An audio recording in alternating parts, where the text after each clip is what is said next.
ونعوذ بالله من شرور أنفسنا ومن سيئات أعمالنا من يهده الله فلا مضل له ومن يضلل فلا هادي له ونشهد أن لا إله إلا الله وحده لا شريك له ونشهد أن سيدنا ومولانا محمدا أحمد عبده ورسوله صلى الله تعالى عليه وعلى آله وأصحابه وبارك وسلم تسليما كثيرا كثيرا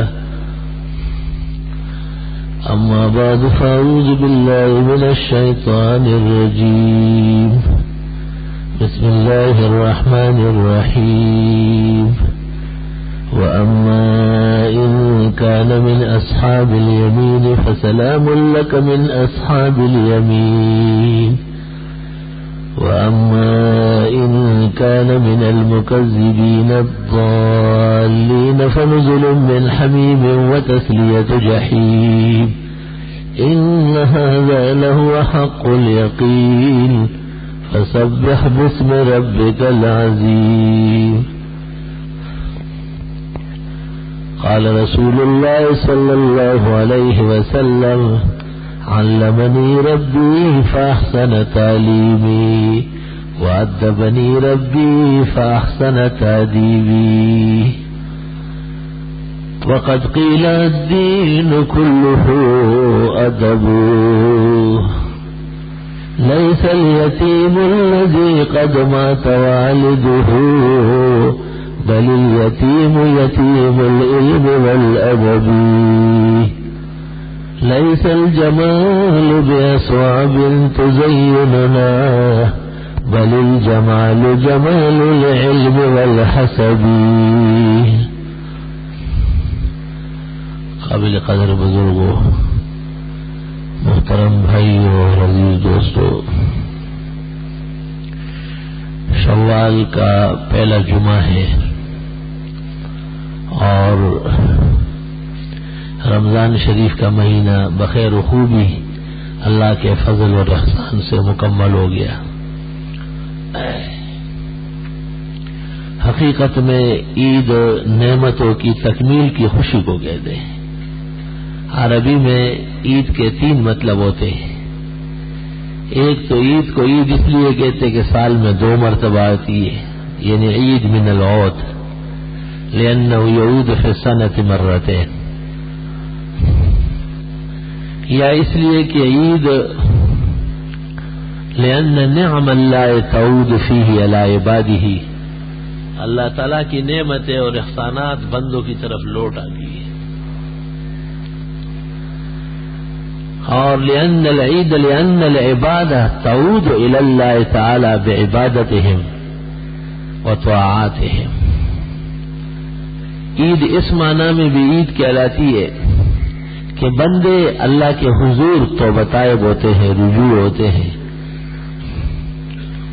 یہ خوشی صرف خوشی کے قبیل میں سے نہیں ہے، بلکہ اس خوشی کے اندر اللہ تعالیٰ کی عبادات شامل ہیں. روزہ عبادت، تراویح عبادت، اعتکاف عبادت، فطرے کی ادائیگی عبادت، زکوات عبادت، انفاق فی سبیل اللہ عبادت.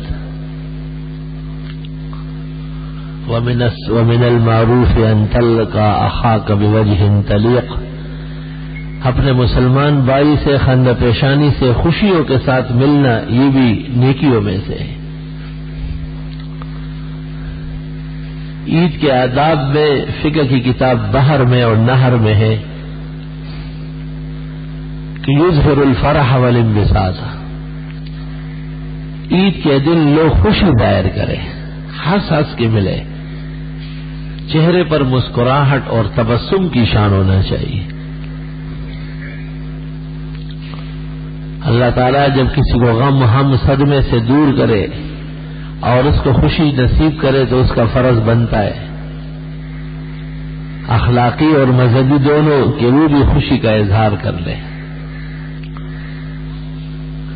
اس لیے سب سے پہلے نماز تجویز ہوئی ہے کہ بھئی 2 رکعت پڑھ لو شکریوں کے ساتھ اور احسانات اور شوکت دین کے ساتھ. اور اس سے پہلے بندوں کو فطرانے کی ادائیگی کا حکم ہے۔ اس میں یہ بات بھی داخل ہے کہ اگر کوئی شخص کسی سے ناراض ہو، باہم شکر رنج ہوئی ہو، تو ہر شخص اپنے آپ کو قصوروار ٹھہرائے اور ساتھی سے معافی مانگے اور اس کو راضی کرنے کی کوشش کرے۔ یار وہ زمانہ ہم نے دیکھا ہے، وہ لیلا مجنون کا قصہ ہوتا جا رہا ہے کہ عید کی رات اور عید کے صبح تک گھروں میں اور خاندانوں میں جرگوں اور پنچایتوں کی رش ہوتی تھی۔ اپنے بڑوں کو راضی کرتے تھے، بیٹا اپنے والد کو اور داماد اپنے سسرال کو، بھتیجے اپنے چچا اور تایاؤں کو جرگے لے لے کے چلتے تھے کہ بھئی ہم سے غلطی ہوئی ہے، یہ زیادتی ہوئی ہے، اور بڑے بڑے تاوان ان کے اوپر رکھے جاتے تھے اور وہ بڑی خوشی سے اس کو قبول کرتے تھے۔ عجیب بات تھی کہ اس وقت علم نہیں تھا، جہل تھا، لیکن لوگوں میں اخلاق علم کے تھے، اور اب علم آ گیا، جہل نہیں ہے لیکن لوگوں کے اخلاق جاہلانہ ہیں۔ ان کا کردار اور ان کی زندگی اور اس کے اطوار میں علم کے بجائے جہل پایا جاتا ہے۔ اس لیے ہر شخص اپنے غرور و تکبر کے اندر نازاں ہے اور فقراء ہے۔ اسے یہ پتہ نہیں ہے کہ رب حضور کے سامنے اس کا کیا حشر ہوگا، یوم یقوم الناس لرب العالمین۔ سب سے بڑی بات تو یہ ہے کہ آپ اور ہم ایک دن اللہ کے حضور پیش ہونے والے ہیں، اور وہ دن بہت قریب ہے، بالکل دور نہیں ہے۔ اللہ فرماتے ہیں سورۃ معارج 29ویں پارے میں، انہم یرونہ بعیدا ونراہ قریبا۔ یہ سمجھتے ہیں کہ قیامت بہت دور ہے اور ہم سمجھتے ہیں کہ بالکل قیامت قریب ہے۔ ہر آنے والا معاملہ قریب ہے اور ہر گزرا ہوا معاملہ وہ بعید ہو چکا ہے۔ جب بندوں کو یہ احساس ہو کہ مجھ سے اگر والدین خفا ہو، ایک عورت کو احساس ہو کہ مجھ سے میرا خاوند ناراض ہو، اور ایک چھوٹے کو یہ احساس ہو کہ مجھ سے میرا بڑا ناراض ہے، اس لیے مجھے عید کے دن خوشی کا حق نہیں ہے اور مجھ پر خدا کی نعمتیں اور احسانات بھی نہیں آئے گی، تو اس سے بڑھ کر احساس تو پھر یہ ہوگا کہ اللہ تعالیٰ کی نافرمانی نہ ہو اور اس کے سامنے سرکشی اور بغاوت نہ ہو، کیونکہ اللہ کے حقوق اور اللہ کی الوہیت کی عظمت وہ عبادت سے بہت بڑھ کر ہے۔ حقیقت میں عید منانے کا جو طریقہ ہے وہ تبدیل ہو چکا ہے۔ عید دنیا پرستی کو نہیں کہتے ہیں، عید اقربا پروری کو نہیں کہتے ہیں، عید چہل پہل کو نہیں کہتے ہیں، عید بہت زیادہ مال و دولت کو نہیں کہتے ہیں، عید صدق اور وفا کو کہتے ہیں، قلب کے انجلا کو کہتے ہیں، اور دل و دماغ کو اللہ کی طرف متوجہ کرنے کو عید کہتے ہیں۔ اس لیے لوگ ایک دوسرے سے معافیاں طلب کرتے تھے اور اس بات پر بہت خوشی کا اظہار کرتے تھے کہ ایک بزرگ نے ان کو معاف کر دیا اور والد ان سے خوش ہو گئے اور والدہ راضی ہو گئی اور اپنے بڑے و اقربا وہ سب ان سے راضی ہے۔ اس کو وہ لوگ عید کہتے تھے اور عید کے معنی میں یہ بات شامل ہے۔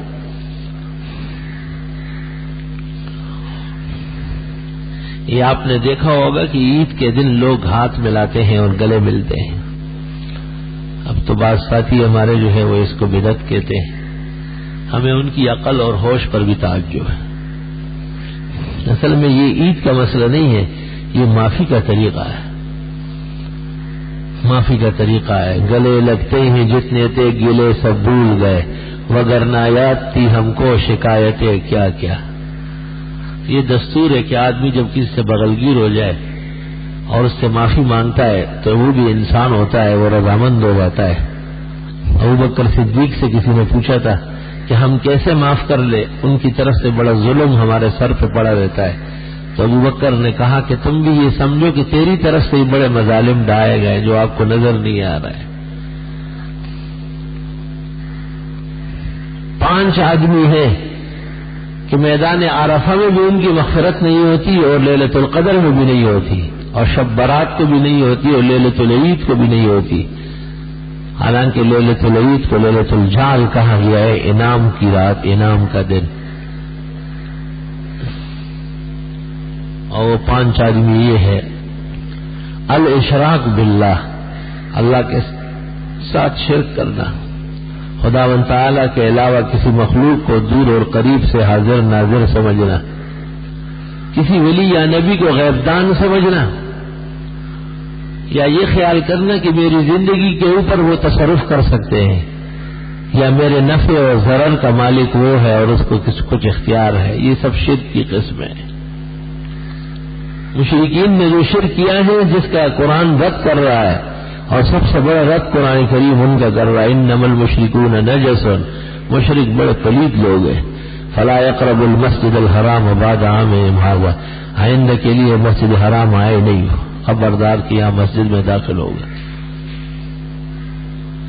یا بنی لا تشرک باللہ، لقمان نے اپنے بیٹے کو وصیت کی شرک بالکل نہ کرنا، ان الشرک لظلم عظیم، شرک بہت بڑا ظلم ہے۔ انه من يشرك بالله فقد حرم الله عليه الجنة ومأواه النار وما للظالمين من انصار، جو یہ فیصلہ ہو چکا ہے کہ جو کوئی شرک کرے گا اللہ اس پر جنت حرام کر دے گا، دوزخ اس کا ٹھکانہ ہے، کوئی اس کو چھڑا نہیں سکے گا اللہ کے عذاب سے۔ بلکہ یہاں تک اللہ تعالیٰ نے فالذین آمنوا ولم یلبسوا ایمانہم بظلم، کہ ایمان تب معتبر ہے کہ اس کے ساتھ شرک کی آمیزش نہ ہو۔ شرک سے معاشرے کو پاک رکھنا اور شرک سے دور رکھنا اپنے آپ کو بھی اور بال بچوں کو اور گھریلو احباب کو، یہ مومن کی بہت بڑی ذمہ داری ہے۔ ہر نبی اور رسول جب مبعوث ہو جاتے اور قوم کے ہاں تشریف لے آتے تو ان کا پیغام یہ ہوتا: اعبدوا اللہ، اللہ کی عبادت کرو، ولا تشرکوا بہ شیئا، شرک بالکل مت کرو۔ انبیاء علیہ السلام کے ساتھ قوم کا اختلاف اعمال میں بہت کم ہوا ہے، عقائد میں بہت ہوا ہے۔ عملی اختلاف کی وجہ سے کوئی ایمان سے نہیں نکلتا ہے، لیکن اعتقادی اختلاف کی وجہ سے ایمان ختم ہو جاتا ہے، اس لیے ان پر عذاب آ جاتا تھا اور وہ تہ و بالا ہو جاتے تھے اور تباہ و برباد کر دیے جاتے۔ مسلمانوں کو بھی چاہیے کہ وہ اپنی زندگی میں اس بات کو پیدا کرے کہ وہ بھی توحید سمجھے اور شرک سے نفرت کرے اور کرائے۔ معاشرے کے اندر اولیاء کے نام پر، بزرگان دین کے نام پر ایک شرک کا یلغار ہے، ایک مستقل فرقہ بدعتیوں کا، وہ شرک کا ٹھیکیدار بنا ہوا ہے، ان کے تمام عقائد و اعمال، تمام زندگی وہ شرک کی نظر ہے، وہ جہاں کہیں ہے وہ مسلمانوں کے عقائد کو برباد کر رہا ہے، ان سے مسلمانوں کو بچانا بہت ضروری ہے۔ لوگ اگر ان کے ہاں نماز پڑھتے ہیں یا ان کی اقتداء میں یا ان کے ہاں نکاح پڑھتے ہیں، یہ سب کے سب ہمارے حصے میں آئے گا اور ہمیں اس کا گناہ ہوگا کہ مسئلے کی تبلیغ نہیں کی گئی ہے اور وضاحت نہیں کی گئی ہے۔ جتنی تبلیغ اور وضاحت ضروری ہے وہ ہونی چاہیے، اور یہ تب ہوگا جب آپ توحید کے مسئلے کو سمجھیں گے کہ اللہ ایک ہے، اس کا کیا مطلب ہے، اور شرک کیوں حرام ہے اور شرک کس کو کہتے ہیں۔ شرک کے معنی ہے اللہ کی ذات، صفت، اختیار، علم، تصرف، عبادت میں اللہ کے کسی محبوب کو کسی درجے میں شریک جاننا، خواہ وہ ولی ہو یا نبی۔ یہی وجہ ہے کہ بہت سارے مقامات پر اولیاء کا لفظ ہے، افحسب الذین کفروا ان یتخذوا عبادی من دونی اولیاء انا اعتدنا جہنم للکافرین نزلا۔ وہ لوگ جنہوں نے ہمارے بندوں کو ہماری الوہیت میں شریک جانا ہے اور ہمارے اولیاء اور ہمارے دوستوں کو انہوں نے شریک کے لفظ، اولیاء کا لفظ موجود ہے۔ اس لیے اللہ رب العالمین قرآن کریم کے اندر وہ بڑا طبقہ، کائنات کے وہ بہترین مخلوق انبیاء علیہ السلام، جن سے بڑے نہ آسمانوں میں ہیں انہیں زمین میں، اللہ ان کا درد و غم بتاتا ہے۔ ایک پیغمبر کا قصہ شروع کر دیتا ہے کہ میں نے اس کو اتنی عزت دی کہ ملائک سے ان کا سجدہ کرایا، اور جس نے ان کا سجدہ نہیں کیا ابلیس اس کو ہمیشہ کے لیے ملعون بنایا، اور میں نے اتنا احسان کیا کہ میں نے آدم علیہ السلام کو داخل جنت کر دیا، لیکن حضرت آدم علیہ السلام سے جب خطا ہو گئی اور ابلیس نے ورغلایا اور اس درخت میں سے بھی کھا گئے جس سے نہیں کھانا چاہیے تھا، تو وہ جنت میں نہیں رہ سکے، زمین پہ ان کو آنا پڑا۔ یہ قصہ قرآن ذکر کرتا ہے، 50-55 مقام پر ذکر ہو رہا ہے۔ اب آپ نے کبھی زندگی میں اس پر غور ہی نہیں کیا کہ یہ اللہ کیا سنانا چاہتے ہیں؟ اللہ یہ بتانا چاہتے ہیں کہ آدم علیہ السلام جو مسجود ملائک ہے، اور آدم علیہ السلام جو پہلا نبی اور پہلا انسان ہے، اور آدم علیہ السلام جو فخر انسانیت ہے اور شرف انسانیت کو ان کی وجہ سے ہے، وہ بھی نفع و ضرر جانتے نہیں ہے، مالک تو چھوڑو جانتے نہیں ہے۔ آدم علیہ السلام جس وقت اس درخت کے قریب گئے اور اس میں سے توڑ کے کھانے لگے، قرآن کہتا ہے نسی آدم علیہ السلام بھول گئے، ولم نجد لہ عزما، اور بالکل ان کو یاد ہی نہیں رہا کہ یہی وہ درخت ہے جس سے کھانے سے شر ہو جائے گا۔ تو جو خود شر کے قریب آ کر کے اس کو توڑتا ہے اور پھر منہ میں ڈالتا ہے، جیسے آپ سینگ کے لے اور منہ میں ڈالے اور آپ کو پتہ نہ، اس کے بعد کون آپ کو غیب دان کہے گا؟ کون متصرف و حاجت روا کہے گا؟ حاجت کا وقت تو یہ تھا اور اس میں وہ خود مبتلا ہو گئے۔ پھر آدم علیہ السلام کے ساتھ ان کی بیوی حوا کو بھی جنت سے نکلنا پڑا۔ تو انسان کی عزت کا مرکز تو بیوی ہے، ہر طرف سے کوشش کر کے اور ہر محنت سہ کر کے اپنے گھر اپنی بیوی کو عزت سے رکھنا چاہتا ہے، لیکن آدم علیہ السلام نہیں بچا سکتے ہیں اپنی گھر والی کو۔ اور پھر کہاں جنت اور کہاں دنیا؟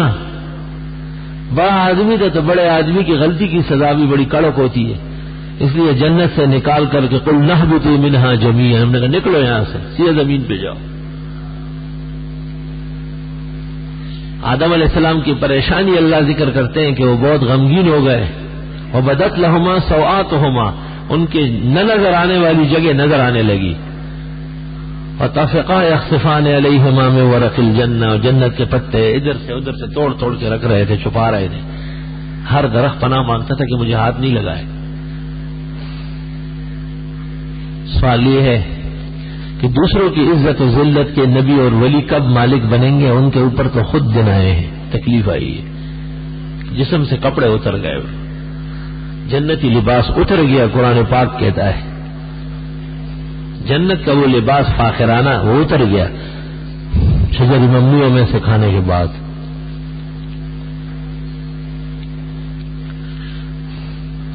تو سوال یہ ہے کہ جس آدمی کے خود کے کپڑے اترے وہ دوسروں کو کس طرح کپڑے پہنائے، اور جو خود اتنی پریشانی اور تکلیف کے وقت گزر رہا ہو دوسرے اس کو پکارے کہ آپ ہماری تکلیف دور کر لیں، یہ کتنی کمکلی کی بات ہوگی۔ سب سے پہلے ملائک کا سجدہ کرایا بتانے کے لیے کہ ہے مسجود ملائک، بہت بڑا آدمی ہے، ملائک جیسی مخلوق سجدہ کرے، لیکن فرمایا اتنی بڑی مخلوق بھی غیبدان نہیں ہے، درخت نہیں سمجھتے تھے، شر اور نفع کے مالک نہیں، اپنے سے بلا ٹال نہ سکے، عزت اور ذلت کے مالک نہیں ہے، تکلیف کے دن پریشانی کے آ گئے ان کو۔ پہلا انسان، پہلا نبی، پہلا ولی، کائنات کے وہ محترم اور برگزیدہ ہستی آدم علیہ السلام، خلق اللہ آدم علی صورتی، حدیث میں ہے اللہ نے آدم کو ایسا پیدا کیا کہ اپنی الوہیت کا جلوہ اس میں دکھایا۔ یا رب، آدم علیہ السلام ایسے تھے کہ اللہ کی الوہیت کا جلوہ نظر آتا تھا۔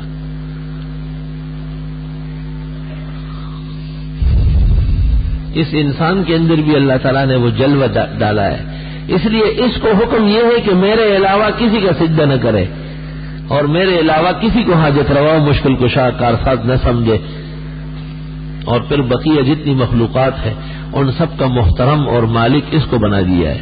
خلق اللہ آدم علی صورتی، اللہ تعالیٰ نے حضرت آدم کو اپنی صورت پر پیدا فرمایا۔ اس کا ایک مطلب ہم بیان کرتے ہیں کہ اللہ نے اپنی الوہیت کا جلوہ ان میں ظاہر فرمایا ہے۔ یہ الوہیت کا جلوہ تھا کہ موسیٰ علیہ السلام اپنی گھر والی کو لے کے مدین سے جا رہے ہیں مصر، 10 سال بعد اپنی والدہ اور لوگوں سے ملنے کے لیے۔ نقشے میں دیکھیں مصر اور مدین جیسے کراچی اور سکر ایسے علاقے دور نہیں۔ موسیٰ علیہ السلام کو 10 سال تک یہ پتہ نہیں کہ والدہ زندہ ہے یا مر گئی ہے، ان پر کیا گزر رہی ہے. اور سسر ان کے شعیب علیہ السلام پیغمبر ہے، انہوں نے اپنی بیٹی صفورہ ساتھ کر لی ہے. جب جنگل چلتے چلتے رات ہو گئی، اندھیرا چھا گیا، سخت جھاڑوں کا موسم، تیز ہوا، آندھی، بارش، اہلیہ کو درد ذہ پیدا ہو گیا، جس کے بعد بچہ پیدا ہوتا ہے. اب موسیٰ علیہ السلام کلیم نبی، ان کو یہ پتہ نہیں ہے کہ میری بیوی کا راستے میں بچہ ہو جائے گا، ورنہ ایک دن اور ٹھہر لیتے وہاں.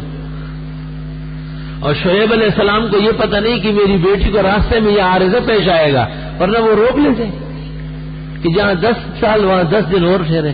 کیونکہ علم غیب کس نمی دانت بجز پروردگار، غیب کا علم سوائے اللہ کے کسی کو نہیں ہے. ہر کے او گویت کی می دانم ازو باور مدار، جو کہے کہ میں بھی جانتا ہوں بڑا جھوٹا ہے، اس پر کبھی بھی اعتماد نہ کرنا. اور موسیٰ علیہ السلام اور بی بی جب چلتے چلتے بی بی نے کہا کہ مجھے سردی لگ رہی ہے، گرماہٹ چاہیے، کوئی آگ ملے. تو موسیٰ علیہ السلام اپنے حکم سے آگ بھی نہیں بنا سکتے. چلتے چلتے پریشانی میں دیکھا کہ ایک شعلہ جل رہا ہے آگ کا. گھر والوں سے کہا امکثوا، آپ لوگ یہیں بیٹھ جائے، انی آنست نارا، میں آگ دیکھ رہا ہوں، لعلی آتیکم منہا بقبس، ہو سکتے انگارہ آگ کا لے آؤں، او اجد علی النار ہدا، یا وہاں لوگ ہوں گے تو ان سے پتہ بھی چل جائے گا کہ یہ راستہ مصر کا ہے یا کہیں اور کا ہے، پتہ بھی نہیں چلتا، مجھے راستہ بھٹک گئے. سارے جہان پر نظر رکھنے والے اور سارے جہان کو ایسا دیکھنے والے، ان کو شرم کرنا چاہیے. موسیٰ کلیم توریت کا پیغمبر، بنی اسرائیل کے ہادی اور مہتدی،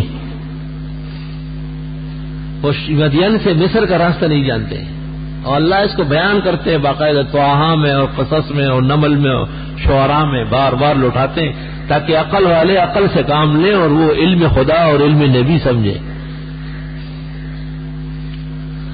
حضرت نے فرمایا کہ یہ آگ ہے اور میں شعلہ لے آؤں گا، انگارہ لے آؤں گا، آپ گرم ہو جائے گی اس میں. حضرت تشریف لے جاتے ہیں اور وہ آگ دور ہوتی جاتی ہے. بڑے حیران ہو گئے کہ عجیب آگ، جیسے جیسے میں جا رہا ہوں وہ مجھ سے دور ہو رہی ہے.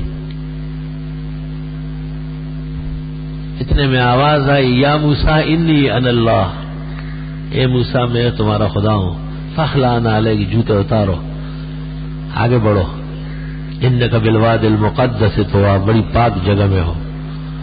فقہاء نے آیت سے استدلال کیا ہے کہ مسجد پاک جگہ ہے، مسجد میں جوتے پہن کر آنا منع ہے، بے ادبی. آیت ان کا مستدل ہے، اخبار احاد اس کے سامنے ساقط ہو جاتی ہے. موسیٰ علیہ السلام موسیٰ علیہ السلام جب آگے بڑھے تو چاروں طرف دیکھا کہ اب موسیٰ علیہ السلام بیچ میں ہو گئے اور وہ آگ پیچھے چلی گئی. حضرت موسیٰ کو لپیٹ میں لے لیا، اور آگ کے قریب جانے سے تو تپش بڑھتی ہے لیکن وہاں پر برودت بڑھ رہی تھی، ٹھنڈ پیدا ہو رہی تھی، کیونکہ اللہ کی ذات کے جلوے برس رہے تھے، الوہیت کے صفات اقدس کے جلوے برس رہے تھے. موسیٰ علیہ السلام جنگل میں اور تخت اندھیرے میں پریشانی میں، اللہ تعالیٰ نے کہا اے موسیٰ میں نے آپ کو چن لیا، انی اخترتک لنفسی، میں نے آپ کو نبوت دے دی، آپ میرے رسول و نبی ہیں. اذهب الى فرعون انه طغى، چل فرعون مصر کے پاس، وہ بڑا بدماش آدمی ہے اور اس کو سیدھا کرنا ہے آپ نے. موسیٰ علیہ السلام نے رب کائنات کے حضور اپنا عذر پیش کیا اور کہا کہ مولا کریم میری زبان جو ہے نا اچھی طرح صاف نہیں ہے، اس میں کچھ فرق ہے، اور میرا بھائی ہارون ہوا افصح منی لسان، بہت فصیح اللسان ہے، ان کو پیغمبر بنائے. اللہ تعالیٰ نے کہا وہ بھی نبی ہو گئے لیکن آپ بنیاد آپ ہے، آپ کو جانا ہے. فرعون آپ سے سیدھا ہوگا، ان سے سیدھا نہیں ہوگا، وہ آپ کے معاون و مددگار ہوں گے. ایسی قبولیت کا وقت ہے کہ فرمایا کہ میں کمزور ہوں، میرا بھائی کا تیرا بھائی بھی نبی. حدیث میں ہے کہ ما دعا احد لاحد کما دعا موسیٰ لاخیہ ہارون، کسی نے کسی کے لیے ایسی دعا نہیں مانگی جیسے حضرت موسیٰ نے اپنے بھائی ہارون کو نبی بنا کے چھوڑ دیا. موسیٰ علیہ السلام سیدھے نکل گئے مصر معجزات لے کر. موسیٰ علیہ السلام نے عذر کیا کہ میں جب وہاں سے آ رہا تھا تو میرے ہاتھ سے غلطی سے ان کا ایک آدمی مرا ہے. وَلَهُمْ عَلَيَّ ذَنْبٌ فَأَخَافُ أَن يَقْتُلُونِ, ان کا میرے اوپر الزام ہے, ایسا نہ ہو کہ دیکھتے ہی مار ڈالے. موسیٰ علیہ السلام کو جان کی فکر نہیں ہے, اللہ تعالیٰ کے پیغام کی فکر ہے کہ جو امانت آپ بھیج رہے ہیں ایسا نہ ہو کہ اس کے پہنچنے سے پہلے ہی میرا کام تمام کر لے. تو اللہ نے کہا انی معکما اسمع و ارى, میں ساتھ ہوں, سن رہا ہوں, دیکھ رہا ہوں, پرواہ نہ کرے. سیدھا اس کے دربار میں جائے, میں ساتھ ہوں آپ کی.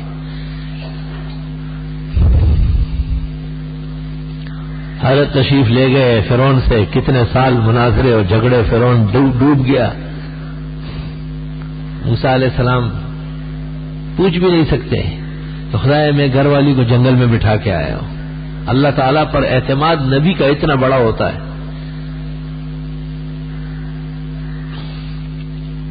اللہ کے نیک بندوں کے ساتھ اللہ کا معاملہ بھی بڑا عجیب ہوتا ہے.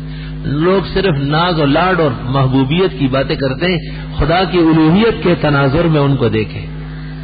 اتنے بڑے کلیم ہیں, ہر طرح بات کرتے ہیں, لیکن یہ نہیں دریافت فرمایا اللہ پر اعتماد بہت بڑا ہے. بی بی ساری رات بیٹھی رہی جنگل میں آگ کے انتظار میں. حضرت موسیٰ تشریف نہیں لائے. صبح کے قریب بچہ پیدا ہو گیا. جب سورج نکل گیا, شعیب علیہ السلام نے جو بھیڑ بکری دی تھی وہ ادھر ادھر چرنے کے بہانے بھاگنے لگی. تو بی بی سمجھ گئی یہ ریوڑ تو مجھ سے نہیں سنبھلے گا. بچے کو گود میں لیا اور چڑی لے کر کے بھیڑ بکریوں کو واپس مدین لا گئی. شعیب علیہ السلام نے دیکھا کہ کیا ہو گئے. کہا وہ آدمی رات کو آگ لینے کے لیے گئے تھے, واپس نہیں آئے. مروج کے اندر مسعودی نے لکھا ہے کہ شعیب علیہ السلام نے بھی کہا اور بی بی نے بھی کہا کہ کوئی اژدہا کھا گیا ہوگا. جنگل میں تو ہر طرح کی چیزیں ہوتی ہیں, کوئی چیز کھا گئی ہوگی, بات ختم ہو گئی.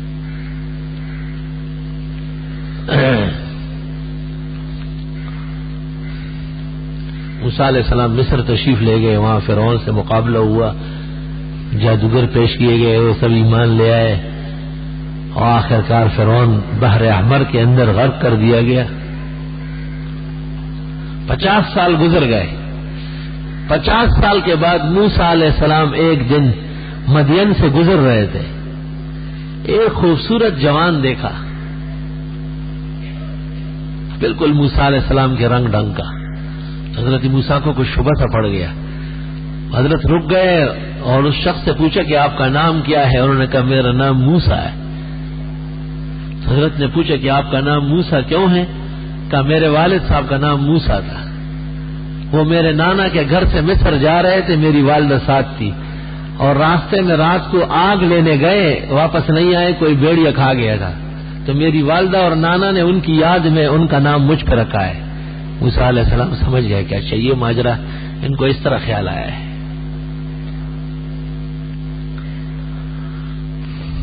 موسیٰ علیہ السلام نے ان سے پوچھا کہ آپ کی والدہ زندہ ہے. انہوں نے کہا 1 سال ہو گیا, مر گئی ہے. تو حضرت نے فرمایا کاش کہ ایک دفعہ ملاقات ہو جاتی. میری وجہ سے اندھیری راتوں میں, جنگلوں میں, مصر کے بھٹکتے ہوئے راستوں میں, سخت جھاڑے کے موسم میں اور درد ذیل کی تکلیف میں گئی اور آئی ہے. ایک معذرت تو کر لیتا ایک دفعہ. امام العصر, محدث الہند, امام ابو حنیفہ وقت, مولانا انور شاہ صاحب نے فیض الباری میں اس واقعے کو نقل کر کے فرمایا انبیاء علیہ السلام کی آزمائشیں اس طرح ہی سخت ہوتی, ان کو ہدایت کے لیے معیار اور مقتدا بنایا جاتا ہے. معیار اور مقتدا ہدایت ہوتے ہی کوئی آسان کام نہیں ہے. نامی کوئی بغیر مشقت نہیں ہوا, 100 بار جب عقیق کٹا تب نگی ہوا. عجیب بات یہ ہے کہ لوگ قصے کو قصے کی طرح سمجھتے ہیں, اس سے عبرت لینے کی صلاحیت نہیں رکھتے کہ یہ واقعات کیوں ہیں. اللہ یہ بتانا چاہتے کہ میرے علاوہ کوئی غیبدان نہیں. حضرت موسیٰ کو سارے راستے کا پتہ نہیں تھا, اور کوئی نبی اور ولی مشکل ٹال نہیں سکتے. موسیٰ علیہ السلام اپنی بیوی کو پیش آنے والی تکلیف دور نہ کر سکے, اور شعیب علیہ السلام اپنی بیٹی سے تکلیفیں دور نہ کر سکے, اور ایک بھی غیبدان نہیں ہے, نہ موسیٰ علیہ السلام نہ شعیب علیہ السلام. تو مولانا روم اس لیے کہتے ہیں، مولانا روم کو سنو کیا کہتے ہیں، علم موسیٰ چوب وگ در غیب بند، جب موسیٰ علیہ السلام غیب دان نہیں، علم موشی کے وگ در غیب بند، تو چوہے کیا غیب جانتے، ادھر کے ادھر ادھر کے ادھر اپنی طرح سے بنائے ہوئے، یہ کدھر سے غیب دان ہو گئے ہیں جب انبیاء غیب دان نہیں ہے۔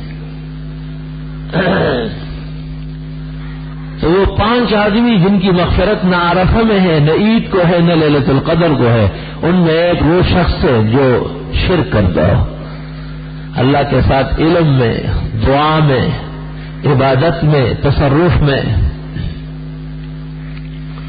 اور دوسرا وہ شخص قاتل النفس، ناحق قتل کرنے والا، کسی انسان کو اس نے ناحق مارا ہے۔ انسان کتنا محترم ہے، لیکن ناحق قتل کرنے کے بعد پھر قرآن کہتا ہے کہ وَلَكُمْ فِي الْقِصَاصِ حَيَاةٌ يَا أُولِي الْأَلْبَابِ، اے ایمان والو قاتل سے مقتول کے لیے قصاص لے کے رکھو، اسی سے تم جیو گے اور تمہاری زندگی محفوظ ہو جائے گی۔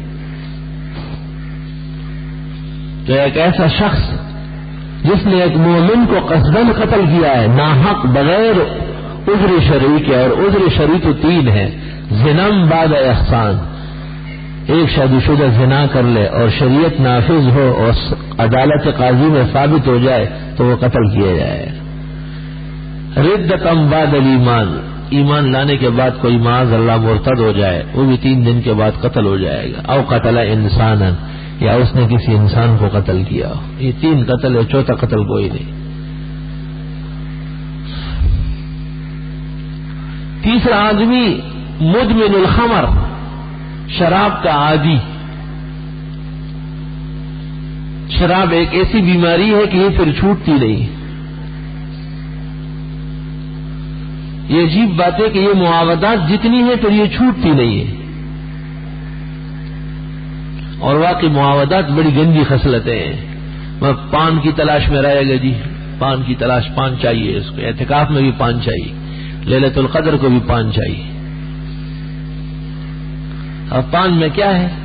چونا، قیمام، تمام وہ جو مرد کی مردانگی کے خلاف چیزیں ہیں۔ کسی نے وقت پر صحیح سبق نہیں پڑھایا، اس لیے غلط چیزیں آگے بڑھ گئی ہے۔ پان اور مسواک کی احادیث دونوں جمع نہیں ہوتی۔ مسواک کا تقاضا یہ ہے جس میں 70 سے زیادہ احادیث متواتر موجود ہیں۔ امام مالک کہتے ہیں کہ مسواک کا مسئلہ اتنا اہم ہے کہ اگر اس باب میں ایک حدیث بھی نہ آتی تب بھی مسواک عمل میں کے لیے ضروری تھی، کیونکہ عمل تعامل ساری دنیا اسلام کرتے چلے آئے، روایتوں کی کیا ضرورت ہے۔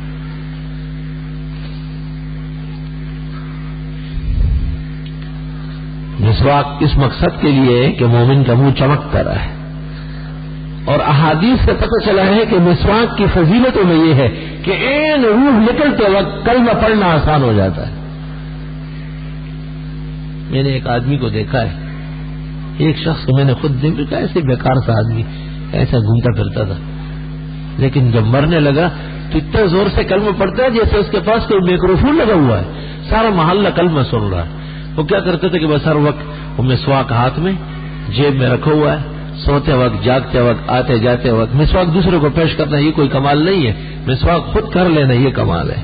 یہ بھی آج کے لیے ایک بدعت نکلی ہے، بس جب بھی کوئی آئے مسواک کی ڈنڈی لے کے آئے، بس مسواک کی حدیث سنانا کافی ہے، ڈنڈیوں کی کیا ضرورت ہے۔ ہر شخص اپنے لیے اپنے حساب سے تلاش کرے۔ ہاں یہ ایک کام ہے کہ جمعے کی نماز میں آپ لے آئے، آپ نے تمام نمازیوں کو تقسیم کے، یہ کارنامہ ہے، لیکن یہ کارنامہ نہیں کہیں جاؤ تو مسواک کی ڈنڈی بھی پکڑواؤ۔ پھر اس نے بڑی فضیلت قرآن کی ہے تو قرآن کا ایک نسخہ بھی پیش کرو، اس کے بعد فضیلت سنت کی ہے تو بخاری شریف کا ایک سیٹ پیش کرو جو کام ہے کرنے کی۔ میں نے خود دیکھا اس شخص کو کہ وہ اتنا اونچا کلمہ پڑھتا تھا کہ اتنا اونچا تو ہم عام حال میں بھی نہیں پڑھ سکتے، بس 3-4 مرتبہ زور سے کلمہ پڑھا اور خاموش ہو گیا، پتہ چل گیا کہ جی روح نکل گئی۔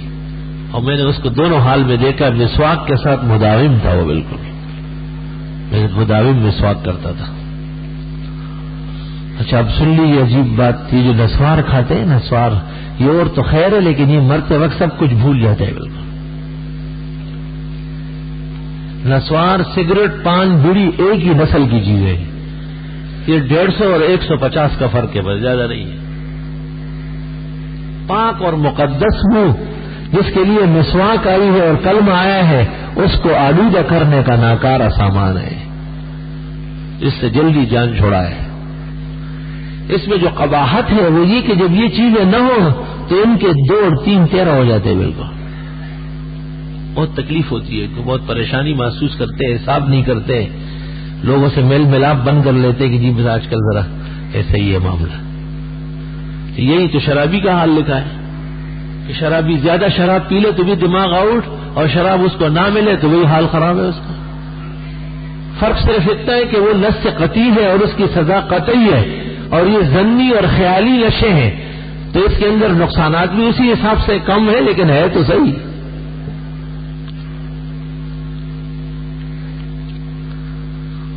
پھر میں تو یہ کہتا ہوں کہ عوام بھی اس کو نہ کرے. چجائے کہ بعض خواص، بعض بزرگ دیکھے جاتے ہیں کہ وہ بھی ان چیزوں کا شوق کرتے ہیں. ان کی خدمت میں بھی میں التماس کرتا رہتا ہوں کہ اس سے باز آ جائے. بس انسان کے لیے جو اللہ نے ذکر پیدا کیا ہے اس سے وہ ہر وقت خوش رنگ رکھے، تر و تازہ رکھے. زبان تازہ کردن با اسکاری تو نے انگیختم علتی اسکاری تو.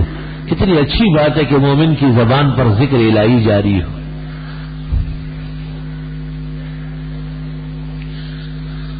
تو یہ جتنی چیزیں سگریٹ، بیڑی، پان، نسوار، یہ ایسے ہیں جیسے فقہاء لکھتے ہیں کہ یہ جو تاش کے پتے کھیلتے ہیں نا تو یہ قمار کے لیے تمہید ہے. یہ تاش کے پتے جو کھیلتے ہیں یہ ویسے تو کھیل کود ہے، لیکن اس کا نتیجہ کیا نکلے گا کہ پھر جب اس سے تعلق بڑھ جائے گا تو پھر جوا کھیلنا شروع کر دے گا، پھر وہ سٹے اور مختلف کاموں کی نظر ہو جاتے ہیں. اس لیے کہتے ہیں کہ بڑی آفت کو ٹالنے کے لیے چھوٹی چھوٹی چیزوں پر پابندی لگتی. مثلا اجنبیہ کے ساتھ زنا حرام ہے تو دیکھنا بھی حرام ہے، ہاتھ لگانا بھی حرام ہے، بغیر ضرورت کے اس کا ذکر بھی حرام ہے، اس کے کپڑوں کو دیکھنا بھی حرام. تمام دوائی کہلاتی ہے، اسباب وجوہات، یہ آگے بڑے سبب کے لیے، گناہ کے لیے یہ سب ناجائز ہو گئے. قرآن کریم بھی کہتا ہے کہ وَلَا تَقْرَبُوا الزِّنَا، زنا کرنا نہیں، صرف قریب نہ جاؤ، قریب بھی نہ جاؤ. مفسرین لکھتے قریب کا معنی یہ ہے کہ ان راستوں سے نہ گزرو، ان سوسائٹیوں میں نہ رہو، ان لوگوں کے ساتھ مت اٹھ بیٹھو، اس گلی سے، اس گھر سے، اس رشتے سے دور رہو جس کے نتیجے میں تم اللہ سے ناراضگی مول لے رہے ہو اور اللہ کے غضب اور عذاب کو ہمیشہ اپنے اوپر مسلط کرا رہے ہو. وَلَا تَقْرَبُوا الزِّنَا، قریب نہ جانا، انه کان فاحشہ، بہت بے حیائی ہے، وساء سبیلا، بہت ناکارہ راہ و رسم ہے، اس میں تباہ و برباد ہو جاؤ گے. کہتے ہیں حکیم جب حاذق ہوتا ہے تو پرہیز کس کے بتاتا ہے اور نسخہ تھوڑا دیتا ہے. ایک خوراک دوا دیتا ہے لیکن 10 چیزوں سے روکتا ہے. یہ چکنائی کی چیزیں ہیں، یہ ٹھنڈی چیزیں ہیں، یہ سب چیزیں روک لو، یہ بادی چیزیں ہیں، اور ایک ذرا سا سفوف دیتا ہے. یہ حاذق طبیب ماہر ہے میدان کا، مرض کو کنٹرول کرنا جانتا ہے، پرہیز بہت بتاتا ہے. شریعت میں پرہیز بہت زیادہ ہے.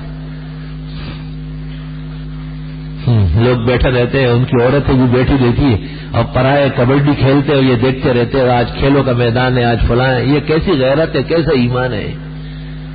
مسلمان کی عورت، بیوی اور بیٹی وہ جب اجنبی کو دیکھ لیتی تو وہ کہتے کہ بس میں جل گیا اور ختم ہو گیا. اب یہ خود دکھاتے ہیں.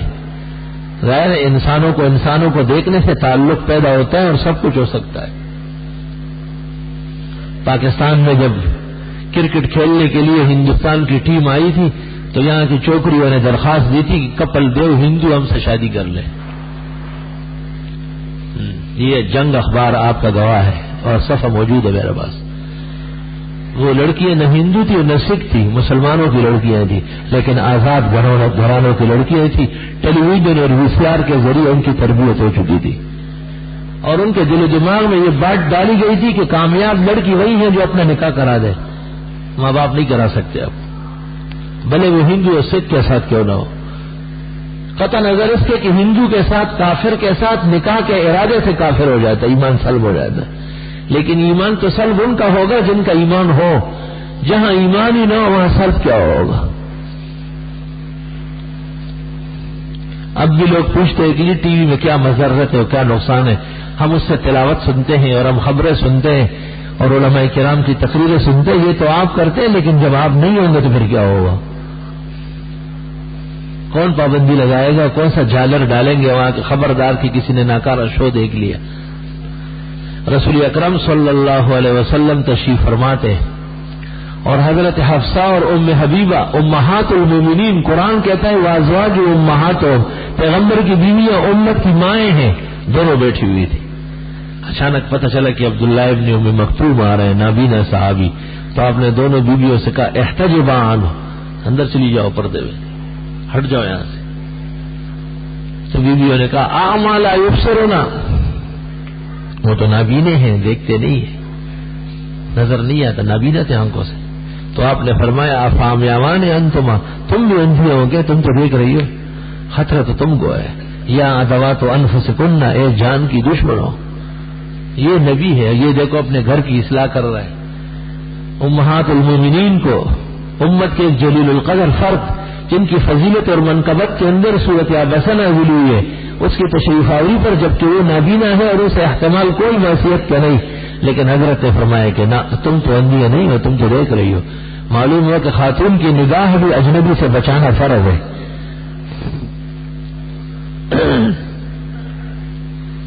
تو مشرک اور قاتل النفس کے بعد مدمن الخمر، شرابی، اور اس کے بعد چوتھا درجہ ہے عاق الوالدین، وہ شخص جو ماں باپ کو نافرمان ہو، ماں باپ صراط مستقیم پر ہے، مسلمان ہے، اور یہ شخص دین و دنیا میں ان کو ستاتا ہے، یہ عاق ہے، نافرمان، سرکش ہے۔ اگر ماں باپ دین میں کمزور ہے اور یہ بیٹا دین پر مستقیم ہے، کی کمزوری کا ساتھ نہ دیا جائے، یہ نافرمانی نہیں کہلائے گی۔ اگر ماں باپ غیر مسلم ہے تو بھی بیٹا دنیا کے امور میں ان کی اطاعت پوری کرے، روٹی کپڑا مکان سب دے، علاج معالجہ، البتہ فلا تطعهما، بے دینی میں ان کی بات نہ مانے۔ عام طور پر دونوں طرف سے کچھ زیادتی ہوتی ہے، کئی دیکھنے میں آتا ہے کہ ماں باپ غلط اطاعت چاہتے ہیں، اور کئی یہ دیکھنے میں آتا ہے کہ اولاد ناحق ستاتی ہے، تو جو اولاد شرعاً مجرم ہے ان پر ماں باپ کی اطاعت لازم ہے، اور وہ اس میں کمی کوتاہی کرتی ہے اور ماں باپ نے ان کو معاف نہیں کیا، اور تو یہ عاق الوالدین ہیں۔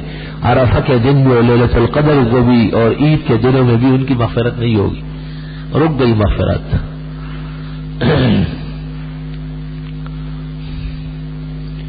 اس کے بعد ایک آتا ہے وَمَن يَرْتَكِبُ الْفَحْشَاءَ الْجَهِيرَ، کسی ایسے گناہ کا مرتکب کہ جس کا گناہ ہونا سب جانتے ہیں اور وہ چھوڑتا نہیں ہے، اس کو آپ خود فیصلہ کریں گے۔ کسی ایسے گناہ کا عادی کہ جس کا گناہ ہونا سب کو پتا ہے، یہ چھوڑ نہیں رہا اس کو، یہ اس پر بھی اندیشہ ہے کہ یہ رک جائے گا۔ اور بعض طرق کے اندر یہاں وہ شخص آئے ہیں جو مسلمان کے لیے دل میں بغض رکھے۔ مسلمان کے ساتھ بغض رکھنا جائز نہیں، اس کے گناہ اور معاصی کے ساتھ بغض ضروری ہے۔ نخلو و نترو کو من یفجرک، وطر میں آپ پڑھتے قنوت، نخلو و نترو کو ہم تعلقات ختم کرتے اور چھوڑ دیتے ہیں اس شخص کو جو تیری نافرمانی کرے، آپ کے نافرمان و سرکش کو۔ تو اختلاف نافرمانی اور سرکشی سے، مومن سے نہیں ہے۔ مومن تو سرمایہ ہے، اس کی اصلاح ضروری ہے، ان کو اطلاع ضروری ہے۔ یہاں دو باتیں ترازو کے اندر بالکل تلنے والی ہے، ایک معصیت سے بددستور نفرت، اور دوسرے اس کے باوجود مومن کو دور نہ کرنا۔ یہ دونوں باتیں جمع ہوگی تو اصلاح معاشرہ ہوگا۔ یا تو لوگ پر مومن کے اکرام میں معصیت کو بھی لے لیتے ہیں، یہ بھی غلط طریقہ ہے، اور یا معصیت کے ساتھ مومن کو بھی چھوڑ دیتے ہیں۔ اللہ جناب نبی کریم صلی اللہ علیہ وسلم کے زمانہ مبارک میں ایک عورت سے گناہ ہو گیا اور اس کو سنسار کر دیا گیا. اس پر آپ نے ایک جملہ ارشاد فرمایا ہے، انہا تابت توبتن، اس عورت نے اتنی بڑی توبہ کی، لو قسمت علی 70 ووجبت لهم النار لغفر لهم، کہ 70 آدمی جن کے لیے جہنم کا فیصلہ ہو چکا ہو اور اس عورت کی توبہ ان کو دے دیا جائے تو وہ سب بخشے جائیں گے. معصیت ختم ہو گئی سنساری کی وجہ سے، اور اصلی ایمان و توبہ رہ گیا، اور اس کی قدر و قیمت نبی بیان کرتے ہیں. اور وہ مرد جو لایا گیا جو گناہ کا مرتکب ہوا تھا، سار کر دیا گیا، تو ان کے جسم کا چھینٹا خالد بن ولید کو پڑا، تو اس کے منہ سے کچھ نامناسب جملہ نکلا، تو آپ نے فرمایا ما یا خالد، ہاں خالد خبردار، انہو تاب توبتن، وہ تو عورت تھی اور یہ مرد ہے، یہ بھی توبہ کر چکا ہے. لو قسمت علی اہل المدینہ ووجبت لهم النار لغفر لهم، اگر پورے ایک شہر کے رہنے والوں کے لیے دوزخ کا فیصلہ ہوا ہو اور اس کی توبہ ان کو دے دی جائے، سب کی بخشش ہو گئی. ماہ یا خالد، بھئی معاصی سے نفرت ضروری ہے اور مومن کا تقرب بھی ضروری ہے، اور دونوں کے درمیان میں چلنا ہے. کسی کو یہ کہنا کہ آپ داڑھی رکھ لیں، یہ اس کی توہین نہیں ہے، یہ اس کی بہترین اصلاح ہے. اس کو یہ کہہ دینا کہ جب تک تیری داڑھی نہیں ہے پہلی صف میں مت آؤ، یہ اس کو آداب کا زبردست سلیقہ دینا ہے کہ وہ سر سے پاؤں تک ہم وقت سوچے گا کہ یہ مجھ پر کون سی بلا مسلط ہے کہ میری اصلاح نہیں ہو رہی.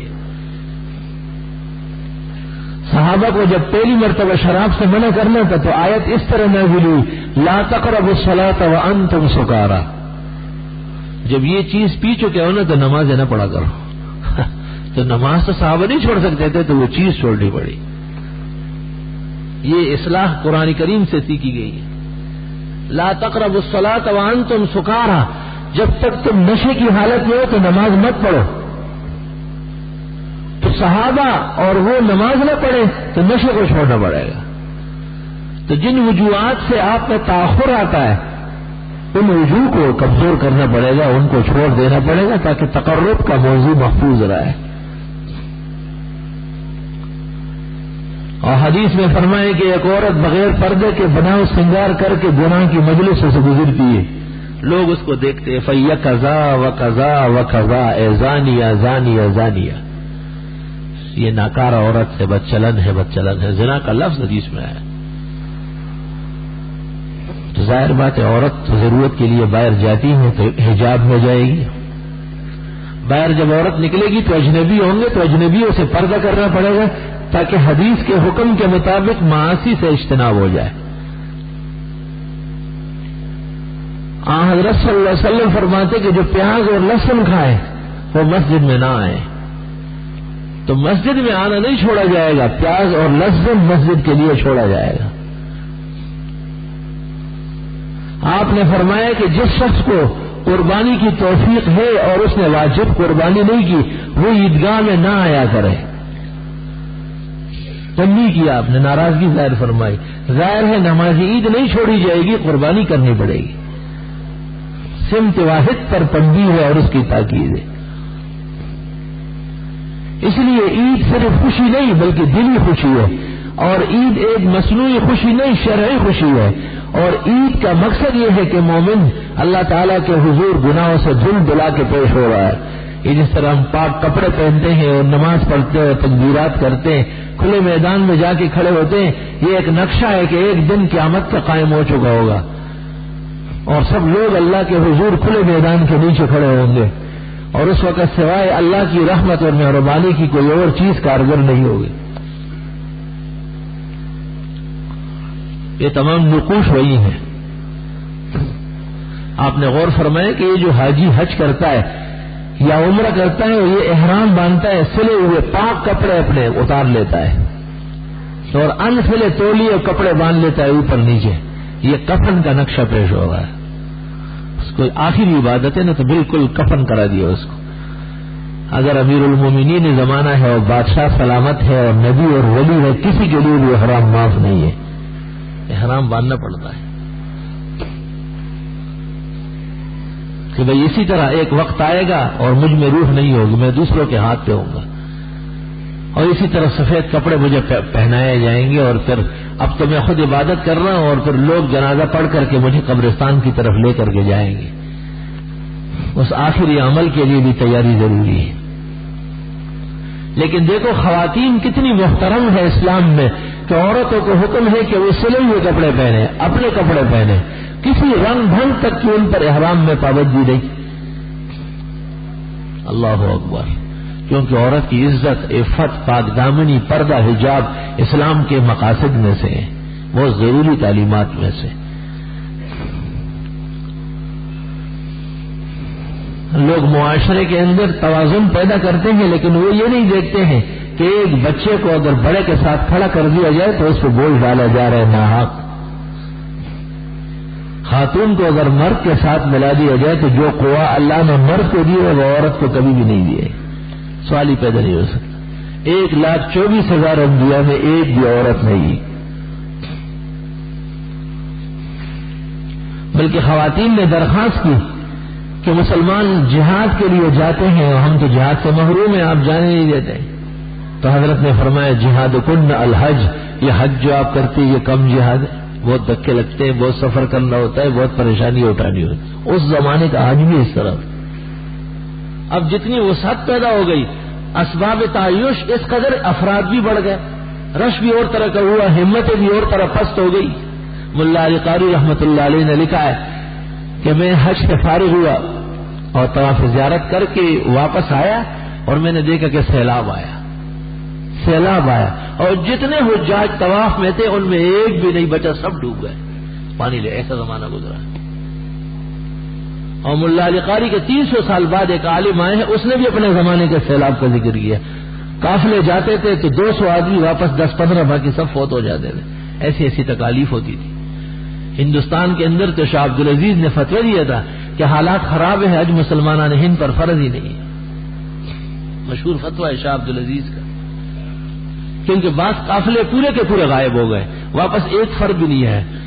اور شاہ اسحاق اور شاہ اسماعیل نے فتوی دیے تھے کہ جو لوگ حج کے لیے روانہ ہو تو جائیداد تقسیم کر لے, بہتر ہے کہ بیوی کو طلاق دے دے, واپس آئے گا نہیں, وہ خامخواہ 120 سال تک بیٹھی رہے گی. ایسا زمانہ گزرا تھا اور ایسی تکالیف سلف صالحین نے گزاری. اب بھی وہی اندوہناک واقعات پیش آتے. جہاز یہاں سے چڑھتا ہے اور جدہ سے پہلے ختم, معلوم ہو کہ اتنے 100 آج ہی ختم ہو گئے, کوئی ایک بھی بچتا ہے اس میں. ہر سفر آپ دیکھیں اس میں صعوبت اور تکالیف موجود ہے. اس لیے سفر خشکی کا ہو یا تری کا, گاڑی کا ہو یا ریل کا, ہیلی کاپٹر کا ہو یا جہاز کا, سفر ہے, اس پر احکام باقاعدہ نافذ ہو جاتے ہیں. 48 میل دور جب آدمی جا رہا ہو تو 4 فرض 2 ہو جائیں گے اور روزے میں اختیار مل جائے گا. اگر آرام ہے تو رکھنا ضروری ہے, ورنہ نہ رکھنے کی اجازت ہے. سفر کے احکام 2 ٹوک ہے اپنی جگہ. باقی یہ مسائل میں اپنی جگہ بتا چکا ہوں کہ زکوٰۃ فرض ہونے کے بعد ادائیگی میں دیر کرنا ناجائز ہے. جن لوگوں کے روزے چھوٹ چکے ہیں کسی عذر اور مرض کی وجہ سے, وہ 2 مسکینوں کو 1 وقت کا کھانا یا 1 مسکین کو 2 وقت کا معتدل کھانا اپنے چھوٹے ہوئے روزے کے بدلے میں کھلائے. اور اس عہد و نیت کے ساتھ کہ اگر زندگی ملی اور صحت نے ساتھ دے دیا تو یہ روزے پورے کروں گا. وَلِتُكْمِلُوا الْعِدَّةَ, اللہ فرماتے وہ دن کی پوری کرنی پڑے گی. اور جن سے اور اس قسم کی خطائیں سرزد ہوئی ہیں وہ بھی اللہ کے حضور معافی مانگے, اور توبہ اور استغفار کے دروازے کھلے ہیں. مرنے سے پہلے اللہ سے معاملہ درست کر لیا جائے. وآخر دعوانا الحمدللہ. نماز عید کا مسنون وقت کون سا ہے, یعنی سورج نکلنے کتنی دیر بعد؟ سورج نکلنے کے برمح او رمحین فقہاء نے لکھا ہے 1-2 نیزے سورج اوپر ہو جائے تو بہتر ہے. وہ جواز کا وقت سورج نکلنے کے بعد جیسے اشراق داخل ہوتا ہے ایسے ہی وقت عید شروع ہو جاتا ہے, لیکن بہتر یہ ہے کہ لوگوں کو جمع ہونے کا موقع دیا جائے. الغنا وغیرہ نفس بخاری مسلم حضرت, اس کا مطلب کیا ہے؟ یعنی اللہ تعالیٰ جب کسی کا دل سیر کر لے یہی مالدار اور غنی ہے. بظاہر اس کے پاس دولت نہیں ہے لیکن طبیعت خیر ہے. بہت سارے لوگ دیکھے گئے کہ ان کے پاس بڑی دولت ہے لیکن طبیعت بھوکی ہے ان کی, نہ اپنے اوپر خرچ کرتے ہیں نہ اللہ کے راستے میں. ماہ شوال میں روزے رکھنے کی شرعی حیثیت کیا ہے؟ وہ مشہور 3 روزے ہر مہینے کے 13, 14, 15 وہ اس میں بھی سنت ہے. باقی 6 روزے جو شوال کے مشہور ہے, صحیح احادیث کے پیش نظر امت کی اکثریت کے ہاں جن میں امام ابو حنیفہ اور ان کا مذہب, امام مالک اور ان کا مذہب شامل ہے, یہ روزے رکھنا مکروہ ہے, خلاف سنت ہے اور نہیں رکھنا چاہیے. اس پر ہماری کتاب احسن المقال شائع ہے, اس کو مطالعہ کیا جائے. اگر کوئی شخص بیٹھے ہوئے سو جائے بغیر کسی چیز کے سہارے لیے, کیا اس کا وضو باقی ہے جبکہ وہ جھٹکا نہیں کھایا؟ اگر وہ جھٹکا کھا کے گرنے لگے تو وضو ٹوٹ گیا. میرے 2 بیٹے لندن میں کام کرتے ہیں اور میں بھی ان کا نگہبان ہوں.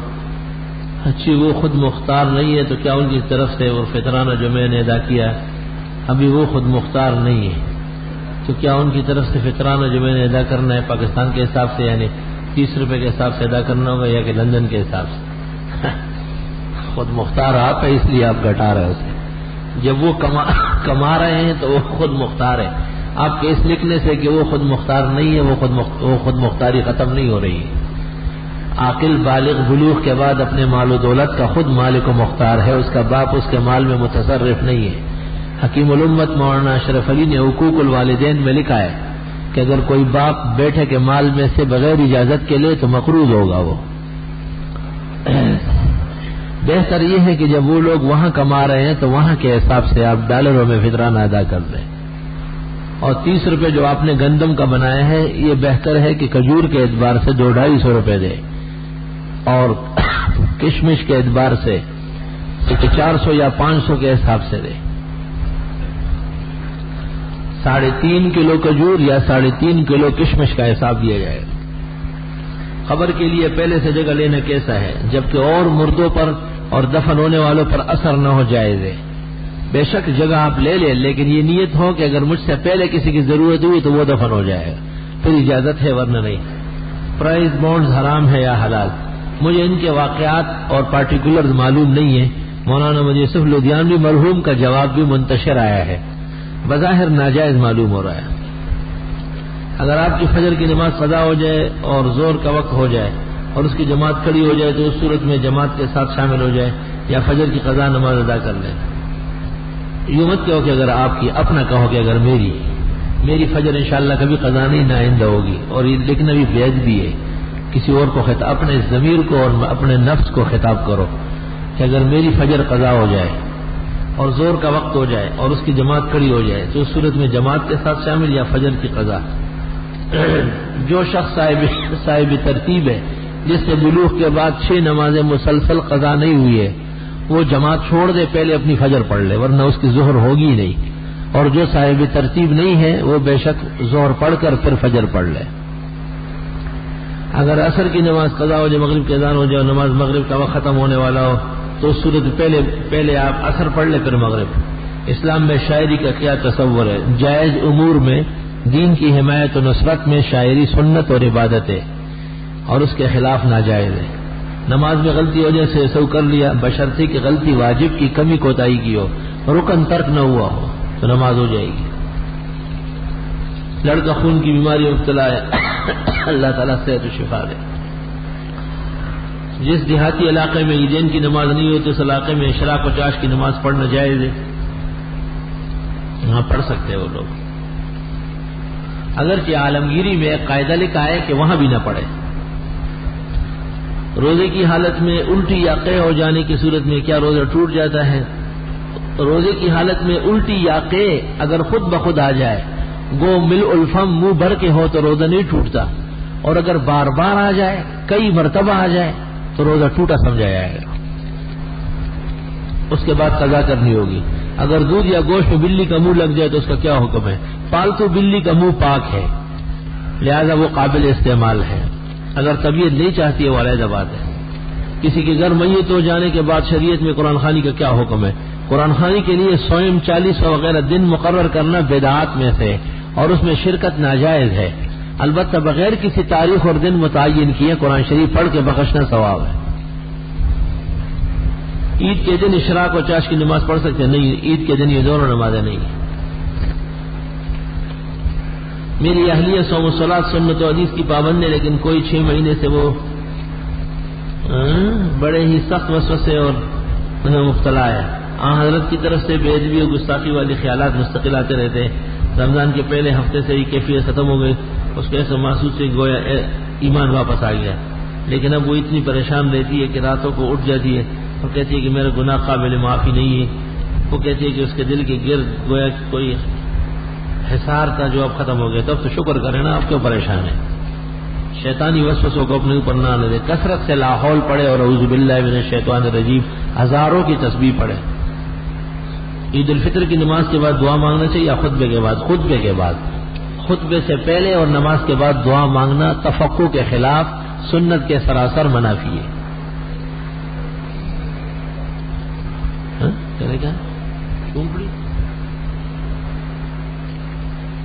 تمتع حج بدل ہو جاتے ہیں، کیا نیت کریں؟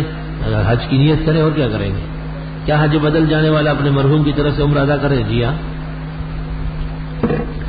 عید پر لوگ خوشی کے طور پر گلے ملتے، کیا ان کی کوئی تعداد ہے؟ مثلا 3 مرتبہ. سنت طریقہ یہی ہے کہ 3 مرتبہ گلے ملا جائے، کیونکہ حضرت جبریل نے بدل وحی میں حضرت کو 3 مرتبہ سینے سے بیچا ہے.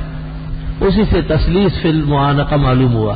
جو لوگ 3 مرتبہ معانقہ روکتے ہیں ان کو حدیث و سنت کی ہوا نہیں لگی ہے، بے خبر ہے.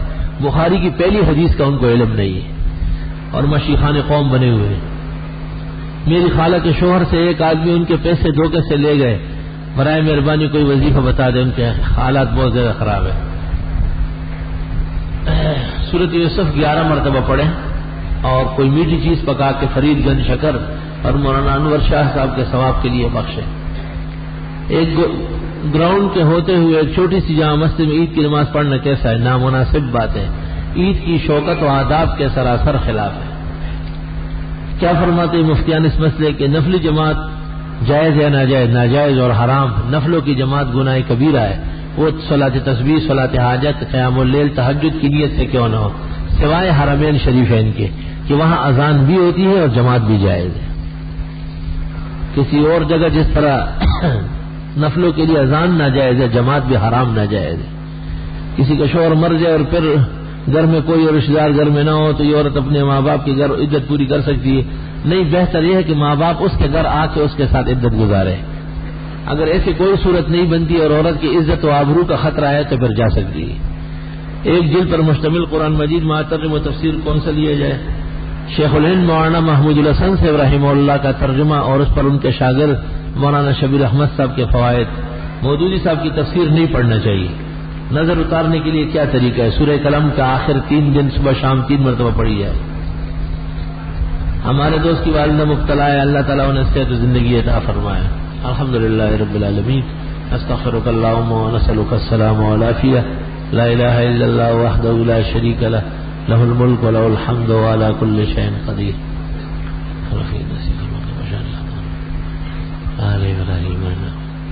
صلی اللہ تعالی علیہ